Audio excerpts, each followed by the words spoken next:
Welcome back to Indiana at the voice of college football. And we got a big week coming up for the Indiana Hoosiers with the Washington game coming around the corner. The Hoosiers are 7-0, and they have a really great chance to make the college football playoff, which I know a lot of people are still skeptical of the Hoosiers, despite a demolition of Nebraska, on saying, can they be a college football playoff team? It is very well possible. The Indiana Hoosiers have done the unthinkable so far this season, starting out 7-0 for the first time since 1967, coming off of a 3-9 season with a first-year head coach in Curt Cignetti. It is unreal what is going on in Bloomington right now. But there's some bad news as well for the Hoosiers. They had an unfortunate injury that happened to their starting quarterback this past week. We're going to get into all of this and more as we get on into the show, but definitely appreciate you guys for being here at Indiana at the voice of college football, or whether you are watching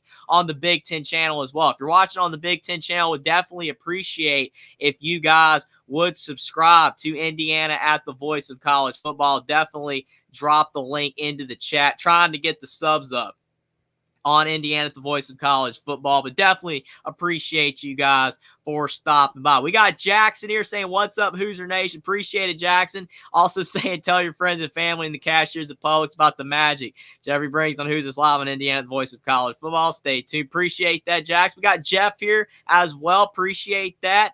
And Jackson says, if Indiana's 11-1, they are a playoff team. Who am I kidding? They are an 11-1 team. I hope so, Jackson. That would be epic for the Indiana fan base, a star fan base who's just been wanting to have success for so long, and they have not been able to have it for one reason or another, whether it's been the wrong coach they've hired or just not bringing in the right players or just not a commitment to football. But now all that's changed and more. Indiana's got a legit coach in Curt Cignetti. And we got to talk about the Nebraska game for just a little bit. We won't talk about it for too long because we got a lot of topics to get to. And if you want to check out my reaction fully to this game between Indiana and Nebraska, me and Justin over on the Nebraska channel talked about this game in length in the post-game live show on Saturday. That was a blast. Obviously, for Nebraska fans, it was not, because it was an absolute demolition. That is what I'm calling this game. It was not close in any facet. Indiana destroyed Nebraska. That's all you can say. And sometimes you can say, well, the final score doesn't indicate how close the game was. This game was not close. Indiana destroyed Nebraska from the jump. It was a fantastic performance from Indiana. And honestly, one of Indiana's best performances probably ever. Because when you talk about the stakes for this game, obviously, Indiana's had blowout wins before. Even earlier this season, talking about beating Western Illinois 77-3. But that's Western Illinois. Knocking off UCLA 42-13, which at the time, that was a massive win for Indiana. To be able to go out there and knock off UCLA by as much as they did in the Rose Bowl, getting their first ever Rose Bowl win, that had a lot of significance. But then looking at UCLA, they're not having a great season. But then you got this game right here. Big noon kickoff. The Fox pregame show is at this game. And it's on Fox. National television eyes are on this game. People are paying attention to this game. Probably more so than Miami-Louisville. Let's face it. Miami-Louisville was a good game as well, but probably more people watching this game. A lot of eyeballs on this game. And Indiana goes out there and completely manhandles a comparable opponent, a team that probably has more talent. I would say Nebraska is more talented than Indiana, but the Hoosiers just did not let up from the jump. First drive of the game, they go down the field and they impose their will on the Cornhuskers, running all over them, passing all over them. Indiana was absolutely on fire. And it didn't stop from there. Nebraska just kept making mistakes. When they got the ball, Indiana was getting stops. They were stopping them on fourth down. They forced multiple turnovers. And Indiana, Curtis Rourke did have one interception, which was kind of tough. But other than that, Indiana basically played a mistake-free game, and Nebraska kept turning it over tons of times. And yes, Dylan Raiola, very young guy. He's a true freshman. You can't really expect a true freshman to be able to play all that well on the road in a tough environment. Yes, I'll say tough environment, because Indiana football, now that they're starting to sell out crowds for the first time in years, Indiana can have a decent environment. No, it's not your Tennessees and Alabamas of the college football world, but Indiana, when they sell out the crowd and they actually have a reason to be passionate, Indiana has some decent fans. very loud, not too bad at all. So that impacted Nebraska as well. The atmosphere was incredible. And Indiana just didn't let up. And the fact that Nebraska basically just quit, I don't think I've ever seen in my life. In a big game like this, a team that Indiana has played where they enforced their will so hard on the other team that the team just quit. Nebraska quit in this game. They completely gave up. I know that some people would say, well, Indiana was playing so well that that's why they won by as much as they did. Well, that's why they won by as much as they did because, yeah, the Hoosiers played fantastic football all game long. But Nebraska just gave up. They realized we have no shot to win this game. There is no point continuing on while we're getting absolutely destroyed in the game. And the thing is for Nebraska is looking at the rest of their schedule, I mean, it could unfortunately be the same thing as last year where they started out with a great record and then they fall apart the rest of the season. I hope that doesn't happen for Nebraska fans. That would be ugly if somehow they lose out and go 5-7. I still think they'll make a bowl game, but Indiana might have just wrecked their season, because they imposed their will and absolutely destroyed them in a game that was, for a lot of people, a swing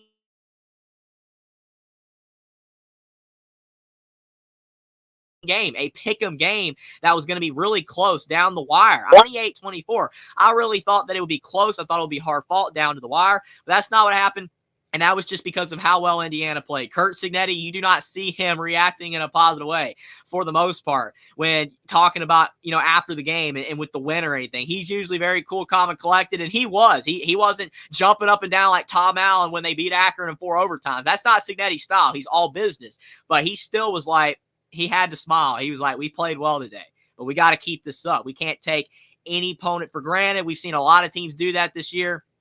Indiana definitely has to continue to play like they've played so far. That's what's helped them win these 7 games, start out 7-0. And if they keep on playing like that down the rest of the season, anything is possible, including things that no one would have ever thought at the beginning of the season for Indiana. What's even more impressive is even when the backups came in, whether it was out of necessity, we'll get to that, or whether if it was because of just them having the lead by so much that, Cignetti was like, hey, we're going to put in some of the bench guys. Hey, they came in and they were great as well. So that shows you Indiana's got some depth, and that really shows you that Indiana is a legitimately good football team. That this is not a fluke.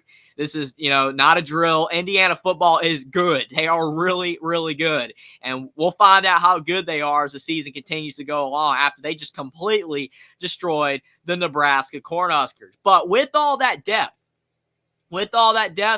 comes guys that enter the transfer portal.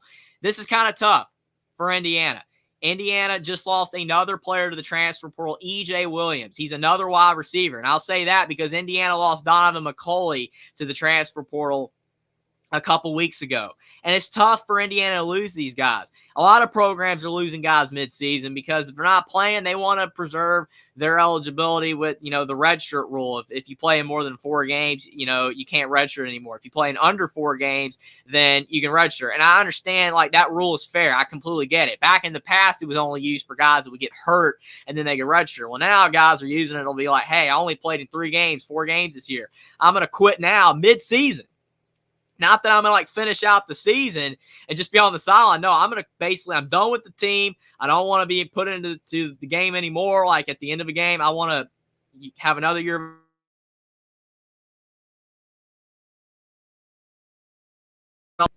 to maybe go pro. And this is what E.J. Williams is doing. He was a guy that was a former 4-star recruit at Clemson, had a really solid freshman year for the Tigers, and then his playing time decreased. A lot of people said Dabo wasn't playing him because he got recruited over, and plus the fact, he got recruited over by younger guys because E.J. Williams wasn't getting better. He wasn't showing improvement, and that's kind of what Cignetti was saying when it comes to Donovan McCulley and a guy like E.J. Williams. He was saying that these guys need to continue to show improvement because if you just think your spot in the lineup is safe, you're going to get passed by other guys. That's the way that it works. And the other problem that E.J. Williams had is that he never was completely healthy. And when you look at his statement on Twitter about I opted to get surgery to have a better opportunity to compete at playing time, to be 100% healthy and help contribute to a great football team next year. I made this decision because the team is perfectly fine without me, which is true. I would say that Indiana's wide receiver room is still very deep despite losing both these guys. So he is right about that. But he says, I also want to have a chance to be able to continue my career at the professional level. The problem is if you're not able to start at Indiana, where are you going to be able to start that's going to put you in a position to go pro? Probably not many programs. I mean, he could go down to like the MAC level.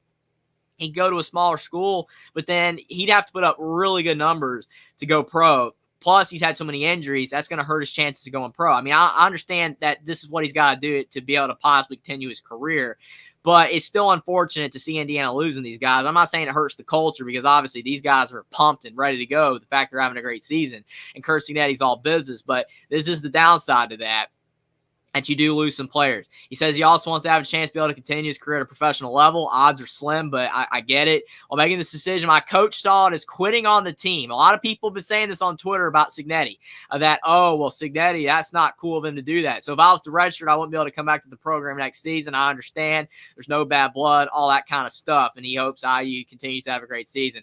I take that in a mixed way. I can see how people would say, oh, that was wrong at Cignetti, but also he is technically quitting on the team, whether he looks at it that way or not. Because obviously I don't think Indiana would do him dirty like that to not allow him to have surgery. And, you know, if he truly was really, really hurt, he probably is hurt a little bit, but I don't know if it's so severe to the point where he couldn't play. And that's where the argument comes in. If he was so hurt that he couldn't play, that, you know, and Indiana wasn't going to give him surgery, then that's wrong. Absolutely. I get that. But at the same time, I don't know about that. I'm not 100% sure that was the case. So he probably could have played. I mean, he actually played in this game. He did. He played in the Nebraska game, called a pass. So he's obviously not that hurt. But he's saying that he needs to be 100% healthy to compete. It's a messed up situation. All the best for E.J. Williams. I hope wherever he goes that he has success and that he can stay healthy and maybe have a shot at a professional career. But to me, I don't blame Cignetti here at all. He's clearly was down far on the depth chart. He wasn't going to surpass these guys. And if he really wanted to go out there and do that, then he should have done it in the fall camp and during the early summer to be able to move up the depth chart. Maybe he wasn't 100% healthy, which is why he couldn't do it, but he hasn't been healthy for years since he's always been out. So I don't think this is a major loss for Indiana. It's a bad look for some people, but I don't think it's a bad look for Curt Cignetti really at all. And, I mean, you could say a classy statement by E.J. Williams. I think overall it was. But there's a couple under-the-line statements there that's like, it's kind of not on Indiana. But that's just my take on that. Hopefully E.J. Williams can find a good landing spot. But I don't think this hurts Indiana at all whatsoever. They still have a deep wide receiver room. Just wanted to update you guys on that. And then talking about injuries, Curtis Rourke. This is why it was so impressive Indiana won the game the way that they did, 56-7, because Curtis Rourke only played in half the game, which is insane. He only played in half of the game because, unfortunately, there has been updating reports that halfway through the game, he hurt his thumb. And he hurt his thumb because when he was throwing a pass, his finger hit the helmet of a Nebraska player. How many times does that happen in football history where a quarterback hurts his hand or thumb or finger or whatever on a helmet? It happens all the time. It even happens in the NFL all the time. Such an unfortunate thing to happen for Indiana, where this season everything's been going right after decades of awful football for IU. They're finally having a great season, and then you have an injury like this. That is tough. Now, hopefully, it's not severe. A lot of people are saying that it is not. And actually, the early reports were worse, saying that he might be out for several games, and he probably will return by the end of the season, but it looked like he was going to be out for several games. Well, now Pete Thamel's reporting that Indiana quarterback Curtis Rourke's injured thumb is improving enough where he could be back for Michigan State on November 2nd, which is the game after next week's game against Washington. He's still doubtful for Saturday against Washington, but there's more optimism about the immediate future. That's great. And it's probably more than likely that he will not play against Washington because Curt Cignetti's already been saying that Taven's ready to go. Taven Jackson, Indiana's backup quarterback, should be ready to go. And that he should be, able to lead Indiana to success against Washington because he is a talented quarterback. Former 4-star recruit that committed to Tennessee. And then he had to transfer because he was getting recruited over, goes to Indiana. He's the brother of Trace Jackson Davis, so he had that tie there.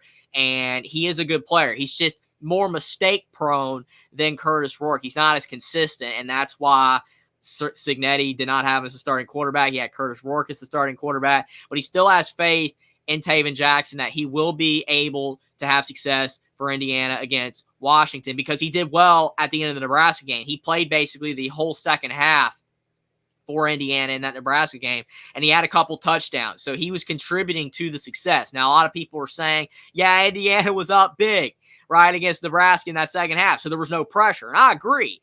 I would rather Curtis Rourke be available for this game. It would, ease, that little bit of a feeling there of nervousness that no Curtis Rourke, things might not be as good for Indiana in this game. The offense might not be as sharp, having a different signal call in there, a guy that has less experience, because the offense has been used to Curtis Rourke. It's different having another guy in there, especially a guy with less experience. I think Taven Jackson has enough experience to, be successful overall, in this game, but definitely not against a team like Ohio State.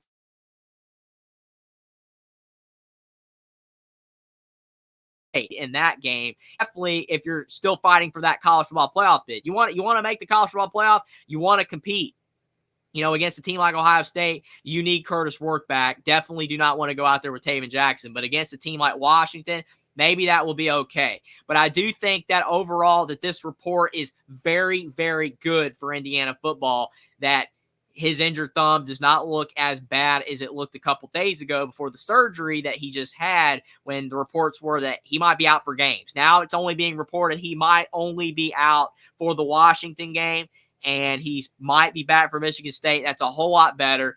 It stinks for Curtis Rourke because he was in the Heisman running, and maybe if he can get back in there really quickly, maybe he could still save his stock for that. But it's an unfortunate injury. It's thankful that it's not too bad.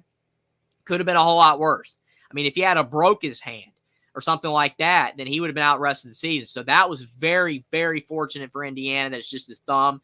He's going to have some discomfort with that. It's a painful injury, but definitely, hopefully, Curtis Rourke will not be out too long, that he'll get healthy fast, and that he can return quickly. But it is a good sign that Cignetti does have confidence in Taven Jackson. And it is good for Indiana that Taven Jackson didn't leave, because if not, you'd have true freshman Tyler Cherry right now playing in this game, which, he's a 4-star freshman, very talented guy, but as we've seen in college football, it's very tough for freshmen to come in and have a lot of success. So I do think it is good for Indiana that they have a guy in Taven Jackson who's also, very talented, but has more experience as well, has had more in-game scenarios. So I think that definitely helps IU. And it's a great report to see Curtis Rourke not be out for too long. Hopefully he's going to have to pass the torch to Taven Jackson for brief, but hopefully he can come right back in and start for Indiana in those really big games down the stretch of the season against Michigan and Ohio State, because you need Indiana to keep winning if they're going to make the college football playoff. And that is our next segment. Can Indiana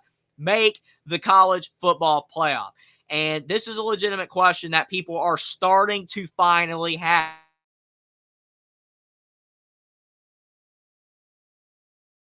They have a shot to make the. People were laughing. People were saying I was crazy. And I don't blame people for thinking that. This is Indiana. I never was really high on Indiana, though. I was just saying if they keep winning, they'll have a shot.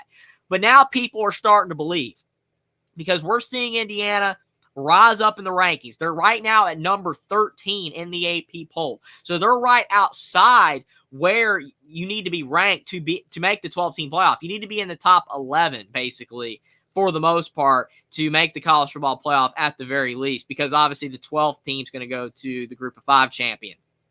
Unless in some weird scenario it would somehow be the Big 12 or ACC, but it should be the Group of 5. But Indiana's right there. And they just got this massive win over Nebraska, which definitely helps out their resume, strength of record, a lot of these statistics that matter for the college football playoff. I mean, because they're not barely winning. They are blowing out teams. If they were barely beating teams like Northwestern and Maryland and Nebraska, then that would look bad, because Indiana's beating these teams, but they're not beating these teams by a lot. And these aren't really good teams, except Nebraska. I still think that they're pretty solid overall, even though my confidence is shaking in them a little bit after they got destroyed by Indiana. Still think Nebraska's pretty solid. But these other teams, though, not that great. But Indiana is winning big, so that helps that they are blowing out these teams. So even though Indiana's schedule's been pretty light, not too tough, I still think that overall you have to look at Indiana and say that they are a legit contender for the playoff as long as they keep winning. I think that they really can only afford one loss. If they lose to Ohio State, second to last week of the regular season, and they don't have any other losses, Indiana should make the college football playoff at 11-1. Now, if they made the Big Ten title game in that scenario and then they lost that game and went 11-2, that would be interesting. I still think you'd probably have to put them in because your only two losses would be to Ohio State and probably Oregon or Ohio State again. I mean, in that scenario, but we don't know how all this is going to work out. Indiana maybe could go 11-1 and then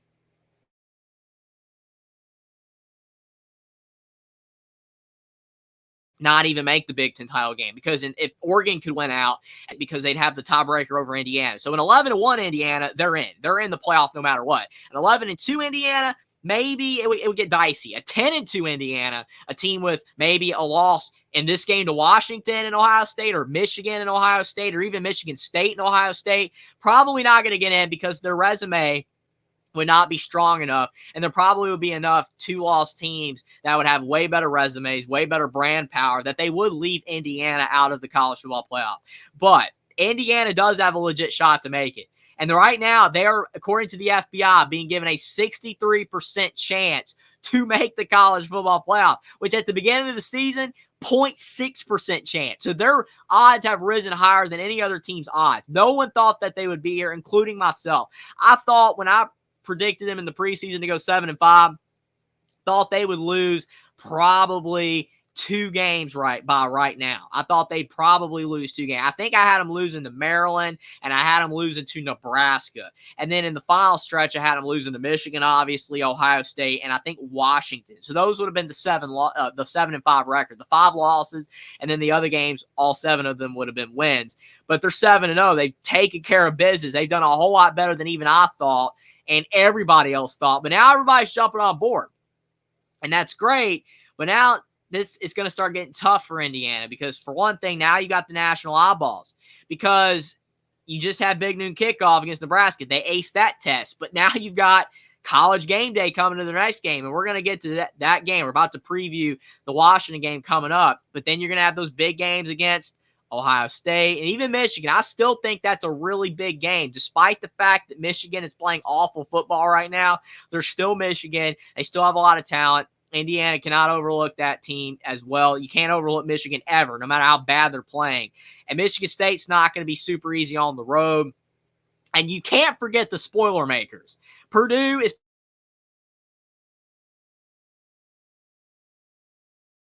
playing garbage football, but you just never know.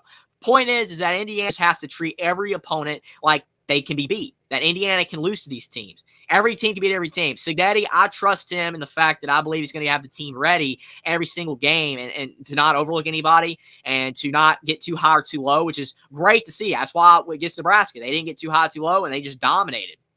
But now you've got a different quarterback in there.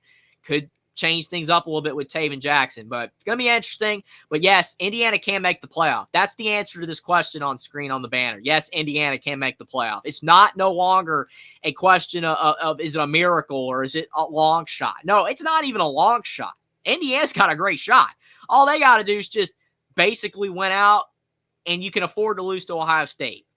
Beat everybody besides Ohio State, and you're going to make the college football playoff. And right now, they are favored to do that, which is why their odds are at 63%. But if they lose to a team like Washington, they lose to a team like Michigan State, then you're going to have to probably beat Ohio State, which would be almost impossible. But you never know. Anything's possible in football. We've seen some crazy upsets this year. But Indiana hasn't beaten Ohio State since the 80s. It will be very tough, but you never know. Oregon was able to do it. So, obviously, that game was an odds, and the Indiana game against Ohio State would be in Columbus. So, pretty much you would say impossible. But, again, with what Indiana's done so far, nothing is impossible. The Hoosiers can make the playoff.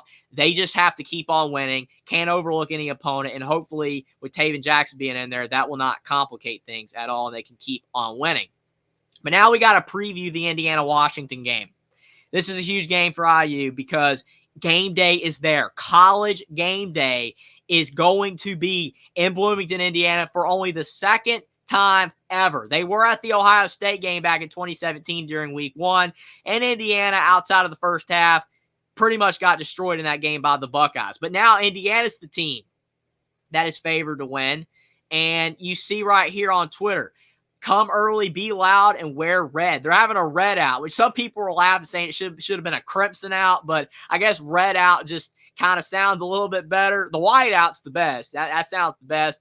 And I mean, Indiana could technically do a white out, but their colors are more cream and crimson, so that would kind of complicate things. But you got the red out with a sellout crowd, second consecutive sellout, and Indiana's already sold out the Michigan and Purdue games as well at home.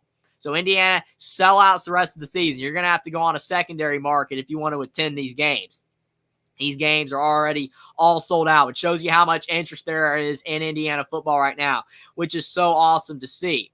But Indiana, in this game against Washington, they are favored by around 6.5 right now. And before Rourke's injury news, they were favored by 10. So Indiana was a pretty significant favorite against the Washington Huskies before the news that Rourke was not going to play in this game. So they've dropped it to 6.5. And I don't blame the odds for dropping, because I am more nervous about Indiana winning this game than I was before. Washington, though, has taken a significant step back. They're 4-3 on the year. And last year, we know that they made it all the way to the playoff and made the national championship game. They had a fantastic season, awesome season for Washington, but unfortunately this year they lost Kalen DeBoer to Alabama. They lost Michael Penix to the draft. They lost Roma Dunze. They lost a lot of their team. And now they have Jedd Fisch, who I think is a good coach. I think Jedd Fisch is going to do great things there, and he's done enough there so far to give Washington fans hope that, they're not going to be bad. They're not going to take a complete step off a cliff, kind of like Florida State from last year to this year. Florida State's completely fallen off a cliff. Washington's still competitive. They're still playing all right football. But Indiana, definitely people are a little bit worried about them with the injury news, with definitely Curtis Rourke, Taven Jackson having to come in. So that has dampened people's, hopes that Indiana could just roll in this game like they did against Nebraska, which nobody was expecting to do that. So I don't really know why anybody would expect it in this game. Obviously, coming off that Nebraska game, you're like, well, if they beat him by that much, they could beat Washington by this much. But we'll have to see. Like I said, game day is there. And we've known when game day goes to places, sometimes teams struggle and they don't play that well because of the hype. I don't think Cignetti's going to let that happen, though, because of the fact that you have a disciplined team, because of a disciplined coach. Didn't let the big noon kickoff get to him. I don't think they're going to let game day get to him either. Plus, the other thing is, a lot of people said that Nebraska, they were going to buy up a lot of the tickets, and it's going to be like a half Nebraska crowd. Well, that didn't happen. Indiana bought all those tickets. It's just Washington's not having a great year. Washington's not going to travel. Those fans, there's not going to be many of them there. There's not going to be a lot of people making the trip from Washington all the way to Indiana. Plus, the other thing that hurts Washington in this game, it's a noon kickoff. Indiana's been getting noon kickoffs like all year. So it's a noon kickoff, and Washington has had issues playing at noon. Going to, the eastern part of the country, playing at noon, it messes with their, the time zone for players. That's a very tough thing to have to deal with, which we knew when they did that, adding these Pac-12 teams to the Big Ten. They knew that was going to happen, but they wanted that Big Ten money. That makes sense. Absolutely a good move, but it hurts these players having to travel. But I don't think Washington's fans, there's not going to be a lot of them there. So Indiana's crowd is going to make a big impact in this game. And Washington having to travel that far, and it's in the morning, that's an issue. Plus, when you look at Washington's schedule, they have lost to Rutgers and Iowa in the Big Ten so far. Both of those games were on the road. They lost both of those road games in the Big Ten. They lost to Washington State out of conference. They've beaten Northwestern, and they've beaten Michigan.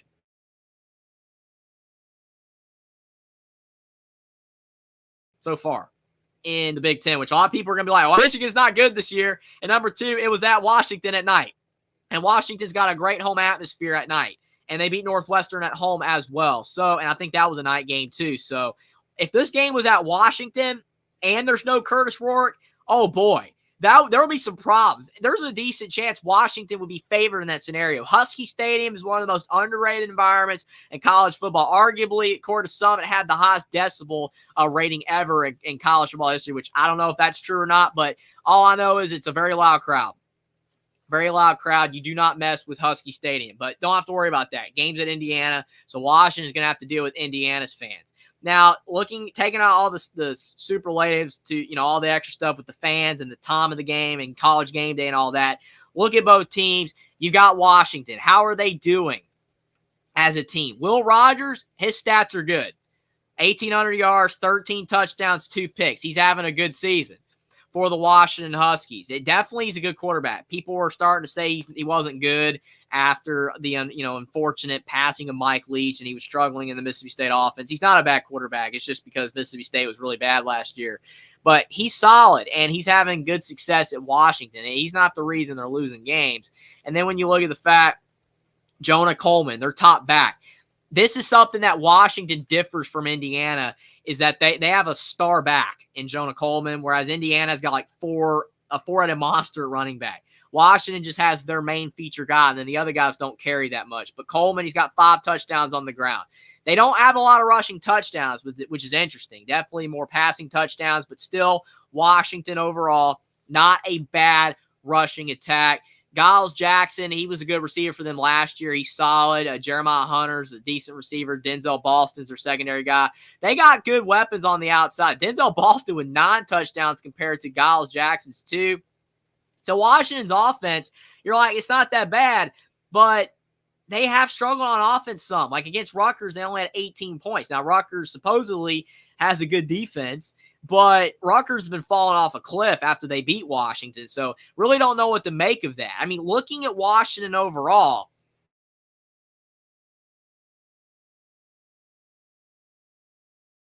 those 2 road losses do concern me for them.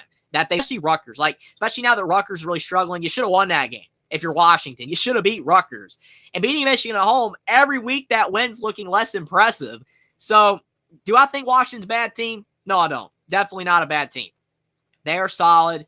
They got some good players, but their defense just isn't, up there as one of the best in college football. It's not. And with Indiana's potent offense, that's going to be a problem for Washington. They're going to have to find a way to be able to slow down Indiana's offense, and they're going to have to be able to keep this a lower scoring game. That is the key for Washington to have success, because you saw against Nebraska, a lot of people were saying, even Nebraska fans, that their key to success was getting ahead of Indiana and taking the crowd out of it, getting up 14-0, 14-3, something like that, and then just try to hold the lead. That's how you win on the road. You have to strike first. You can't get behind, because if you do, you're going to end up losing.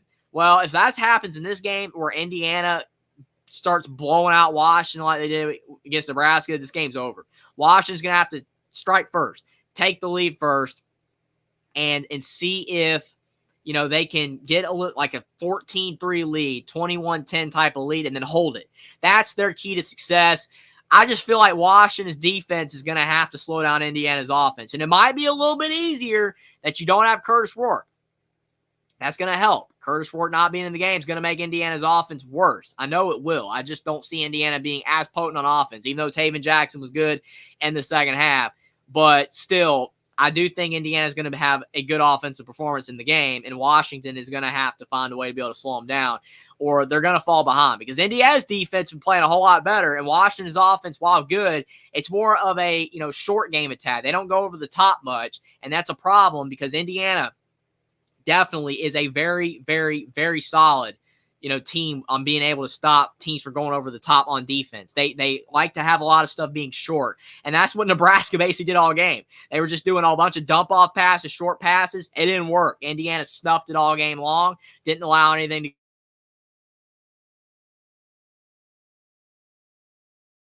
go for over the top, and that's what led to the blowout. But we're going to predict this game, rushing in prediction. We're going to predict this game, and do I believe that Washington has a shot to beat Indiana? If Curtis Rourke was the starting quarterback in this game, I would say that their chances would be like less than 10%. I don't think it would be very high. Obviously, anything's possible. A letdown game. Indiana could let game day get to their head. I still don't see Cignetti letting that happen, but it's possible. You never know. That could definitely happen. Any team could beat any team. So I would give Washington about like a close to 10% chance if Rourke was playing. With Taven Jackson, I think that Washington has around a 25 to 30% chance to win. They have a shot. They definitely have a shot to win. But the question is will they win? When I'm looking at Taven Jackson, 12 of 18, 225 yards, 3 touchdowns. He hasn't made mistakes this season, something that he's had a lot of problems with in years past. He's gotten better. He's not Curtis Rourke, though. He's not going to be as consistent as Rourke. He's not going to have that pinpoint accuracy, but he did have a pass to Elijah Surratt late in the Nebraska game where he threw it over the top of the defense, pinpointed the pass, perfect pass. It was a beautiful ball, probably the best pass Taven Jackson's had in college. So that is encouraging. I think that helps. But the fact that Indiana's run game, this is the best run game Indiana's had in a long time, probably since the Kevin Wilson era. Yeah, Stevie Scott was probably the best back Indiana's had in the last, 5, 6, 7 years. But back in the Kevin Wilson era, Indiana had a plethora of running backs who can run all over the field. You got Justice Ellison, you got Tyson Walton, you got Kalen Black. And the fact that Jonah Coleman had 5 rushing touchdowns this year, Indiana's top 2 backs have 16 rushing touchdowns. Yeah, Indiana can run the football. And that's going to help Taven Jackson. That he's not going to have to throw all game. Plus, Taven Jackson can run. You already see he has 36 rushing yards in 6 attempts. I don't think they're going to have Taven Jackson running all that much because they're not going to want him to get hurt. But I'm just saying, Taven Jackson can add to that rushing attack. Yeah, they definitely don't want him getting hurt, and then you have to go with the third-string guy. But in certain situations, you can still run him out there a little bit. Just make sure he gets out of bounds or slides so he doesn't get hurt. But Indiana's got those running backs. They're not going to have Taven Jackson throwing 50 passes in this game. That's going to help. And then Indiana's receivers, Elijah Surratt, Omar Cooper, Miles Price, Miles Cross, Keyshawn Williams. All Taven Jackson's got to do is throw it in their direction. They're going to catch the balls. Indiana's only had like 2 drops all season. They got an uber reliable wide receiver room. Definitely, that's going to help. And then Indiana's kicking game. That's something else that hurts Washington as well. Look at Grady Gross, their starting kicker, who was really good last year for Washington. This year, he's 10 of 17 on field goals. That's something else that hurt Nebraska. Nebraska's field goal kicking game is a mess, which is why when they started falling behind against Indiana, they couldn't even get points because they couldn't kick field goals. So they kept going for it on 4th down, could not get it. So Washington's struggling with field goal kicks this year. Indiana, a perfect 4-4. All their extra points have been good. Now, Grady Gross has hit all of his extra points, but he's missing his field goals. So that's something else to monitor as well. In a close game, you can't hit field goals, you're going to end up losing. But Indiana's defense has been stellar this season. They got guys that can sack the ball, and Mikel Kamara, 6 sacks on quarterbacks. They got a lot of guys in the linebacking court, Aiden Fisher, Jalen Walker, Isaiah Jones, who are really good stopping the run. And even a guy like Aiden Fisher hasn't even been bad stopping the pass. And Indiana's corners and Sean Asbury, D'Angelo Pons, very solid guys. I think Indiana's just a better team here overall than Washington. I think they're better on defense. I think on offense, I think Washington's really solid on offense. I think that matchup's going to be a bit more even since Rourke's not in the game. But even with Taven Jackson, I think Indiana's offense is going to be good enough, disciplined enough, can run the ball enough that they're going to be a little bit better than Washington. And the fact that Washington has lost their 2 Big Ten road games, this is going to be a tougher game than Rutgers and Iowa. I'm going with Indiana to beat Washington 28-17. That is my prediction for this game. I know some people are going to be like, why aren't you picking Indiana to win by more? Well, I know I barely picked Indiana to beat Nebraska, and they blew them out. But there is always a chance that they play worse in this game. And that's even with Rourke because you're coming off a massive win. Maybe it gets to their head somewhat. I don't think Cignetti's going to let it happen, but there is a shot with game day there, back-to-back big games. Washington has had a bye, too. They had a bye. They're coming off of a bye. Indiana played last week. Maybe that bye helps Washington a little bit, figure some things out. But at the end of the day, I think with a raucous home crowd, a red out as they're calling it, and even with a backup quarterback in Taven Jackson, I just think Cignetti's that good of a coach. He's going to have Indiana focused, and they're going to win their 2nd big game in a row with a national focus with College Game Day in Bloomington for only the 2nd time ever. And Indiana's going to move to 8-0 with a win over Washington, 28-17. That would hurt Washington's chances of making a bowl game as well. That push them to 4-4 if they do lose to Indiana, but also help Indiana get closer and closer to possibly making the college football playoff, which they definitely have a chance to do. But definitely going to read your guys' comments real quick. Really appreciate you guys for being here tonight. Jackson says it's weird that College Game Day is going to Bloomington, but the Watch is on the Big Ten Network instead of NBC this week. Yeah, well, I feel like it's because Indiana's the best story right now because they've 7-0 for the first time since 1967. Plus, Lee Corso, he's really, really old, and hopefully, he's with us for many more years. Hopefully that's the case, but lovely Corso. But it's really awesome that he's getting to go back to Bloomington where he was the coach for a decade back in the 70s. I think that's a really big thing as well. They wanted to do that for Lee Corso. And there's other big games they could have gone to, like Notre Dame, Navy, LSU, Texas A&M. I agree with that. But I just feel like Indiana's such a great story. They had to do it. Plus, Pat McAfee's loving it as well. He's been talking about him a lot on his podcast. So I think with McAfee being a part of game day too, just it all kind of aligned for them to go to Indiana this week. But they definitely could have gone to other games. Jeff says, hopefully the injury won't hurt him, but I'm excited to see what happens. Absolutely. I don't think it's going to hurt him significantly, but you never know. Hopefully Taven Jackson plays well. Sports Talk with Austin says, I'm not a believer in Indiana just yet. That's okay, Austin. That is okay. Absolutely okay. We want people to doubt IU because if everybody jumps on the Indiana bandwagon, that's when things can go wrong. If everybody keeps doubting Indiana and they just keep proving them wrong, like they did starting last week, blowing out Nebraska, that's great. We want to see that. Hopefully people still doubt the Hoosiers, so Indiana will stay focused and keep on proving people wrong. But definitely appreciate you being here, Austin. Don't sleep on Washington. They beat Michigan. They're not a bad team. Definitely not a bad team. They lost a lot of really good players. But unfortunately, they're still solid, which is bad for IU. But unfortunately for Washington, even though they still are a solid team, they're way worse than last year. They're significantly way worse. But definitely still could be a bowl team. Beat Michigan, but Michigan's they've fallen off. They've fallen off hard. But still, can't overlook anybody. Jeff says Michigan stinks. Pierce is hard 11 and Jack Tuttle at QB. Yeah, former Indiana quarterback Jack Tuttle not working out too good. Not working out too good for the good old Michigan Wolverines. That's tough, man. Jack Tuttle is a former 4-star guy. He's just not a great QB, though. The fact that he's like in his 7th year of college and he's finally playing, it's just you're not a great quarterback if it takes you that long to finally get your opportunity. ZV Wrestling said, I just realized to switch to the Big Ten channel. Absolutely. I was telling people that when the show was on the main channel. Like, eventually it wasn't going to be on the main channel. Do appreciate you for stopping by. And if you guys are on the Big Ten channel, absolutely would appreciate if you guys do subscribe to the Indiana channel because we're trying to build the subs up on the Indiana channel because eventually it's not going to be on the Big Ten channel anymore either. We want to get everybody watching on the Indiana channel. We'd really appreciate if you guys sub to the Indiana channel and would appreciate too if you guys would check out my YouTube channel, Only Talk Sports, where I talk college football, college basketball, NFL, and NBA. We'd really appreciate that.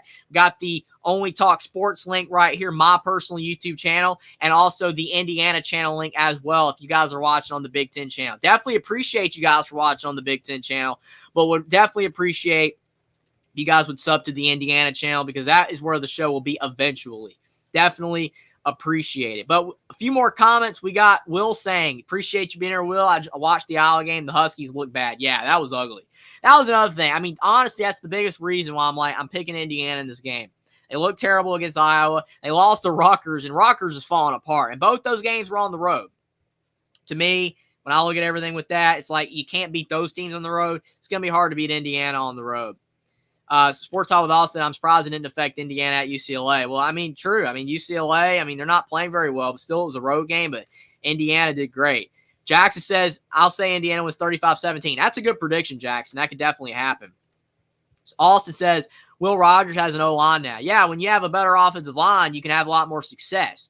Because, looking at him at Mississippi State last year, he couldn't do anything. But in the Mike Leach era, he was really, really good. Washington's kicker's awful. And again, Will, ironically, last year he was better. He was better last year. It's crazy that he's struggling this season. ZV Wrestling said Washington is not the Washington of 2023. Absolutely. Yeah, if he hit his field goals, then they beat Rutgers.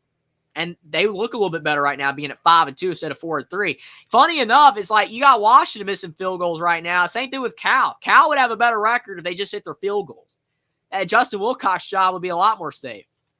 Will and D said the biggest worry for the Hoos that they are overcome to look past the Huskies like Bama losing to Vandy, Notre Dame losing to NIU. I agree.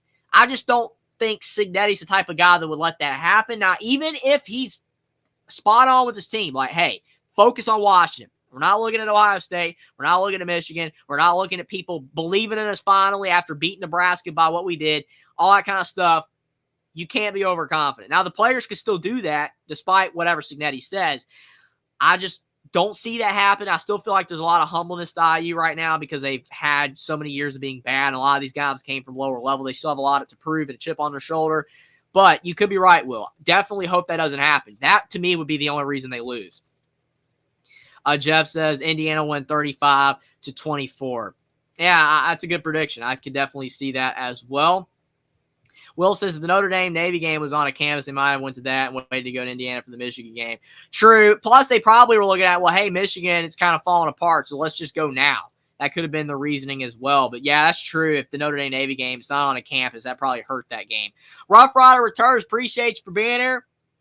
Says I'm all in for Indiana. Absolutely. It's just awesome seeing the Hoosiers have success. They've struggled for so long. They're finally having a great year. And just hope Signetti stays. Hopefully Indiana can match whatever any other team has an offer for them, because you know they're going to be coming. Florida State, they're going to be coming for them. Hopefully that doesn't happen so Indiana can continue to build this program. It shows you Indiana football can win with the right circumstances, the right coach, and the right players.